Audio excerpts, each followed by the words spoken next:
السلام علیکم ناظرین و سامعین، ویلکم کرتے ہیں آپ کو عرب 5 نیوز چینل پر۔ امید کرتا ہوں تمام ناظرین خیریت و عافیت سے ہوں گے۔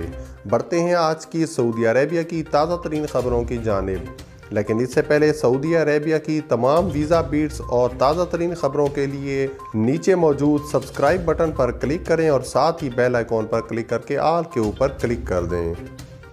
ایک اور خبر سے آگاہ کرتے چلیں کہ سعودی عرب میں رمضان میں آن لائن خریداری میں اضافہ متوقع۔ سعودی عرب میں اس مرتبہ رمضان المبارک کے دوران میں آن لائن خریداری کے حجم میں اضافہ متوقع ہے۔ checkout.com کے سروے کے مطابق تقریباً 73% لوگ رمضان میں آن لائن مصنوعات اور خدمات کی خریداری کا ارادہ رکھتے ہیں۔ گزشتہ سال بھی کم و بیش اتنی ہی تعداد میں لوگوں نے آن لائن خریداری کی تھی، البتہ ان کے مقابلے میں تقریباً 23% لوگوں کا کہنا ہے کہ وہ خود دکانوں یا خریداری مراکز پر جا کر اشیاء ضروریہ یا سروسز خرید کرنا چاہتے ہیں۔ سروے میں مختلف عمروں کے گروپوں کے خریداری رجحانات کا بھی جائزہ لیا گیا ہے۔ اس کے مطابق زیادہ صاحب ثروت اور 18 سے 34 سال کی عمر کے لوگ دوسروں کے مقابلے میں زیادہ آن لائن خریداری کریں گے۔ ایک اور خبر سے آگاہ کرتے چلیں کہ در اندازی میں مدد کرنے پر 15 سال قید اور 1 ملین سعودی ریال جرمانہ۔ سعودی عرب کے پبلک پراسیکیوٹر نے خبردار کیا ہے کہ بیرون ملک سے غیر قانونی طریقوں سے لوگوں کی ملک میں در اندازی میں مدد، انہیں پناہ دینے یا کسی بھی طریقے سے در اندازوں کی مدد کرنے میں ملوث افراد کو 15 سال قید اور 1 ملین جرمانہ کی سزا سنائی جائے گی۔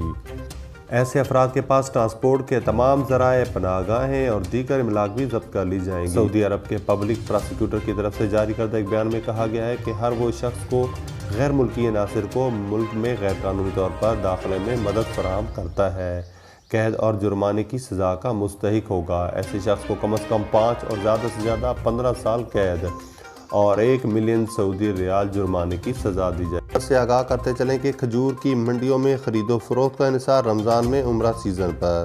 سعودی عرب کے صوبہ قصیم میں کھجور کی فروخت کی منڈیاں رمضان المبارک کی آمد پر عمرے کے کھولے جانے کی منتظر ہیں۔ اس سیکٹر میں کے ساتھ توقع ہے کہ عمرہ سیزن شروع ہونے کی صورت میں منڈیوں میں خرید و فروخت کا عمل تیز ہو جائے گا۔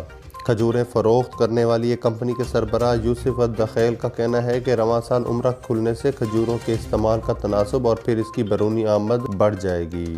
عربی اخبار سے توقع کی جا رہی ہے کہ کھجوروں کے درختوں کی تعداد میں اضافے کے ساتھ آئندہ برسوں کے دوران میں کھجوروں کی برآمدات کا تناسب بلند ہو جائے گا۔ عربی اخبار نے توقع ظاہر کی ہے کہ کھجوروں کے درختوں کی تعداد میں اضافے کے ساتھ آئندہ برسوں کے دوران میں کھجوروں کی برآمدات کا تناسب بلند ہو جائے گا۔ توقع ہے کہ کھجور کے درختوں کی مجموعی تعداد 1 کروڑ تک پہنچ جائے گی۔ صوبے میں کھجوروں کے ایک تاجر یوسف الرشید نے واضح کیا ہے کہ کھجوروں کی فروخت کے نرخ اپنی اقسام کے لحاظ سے مختلف ہوتے ہیں۔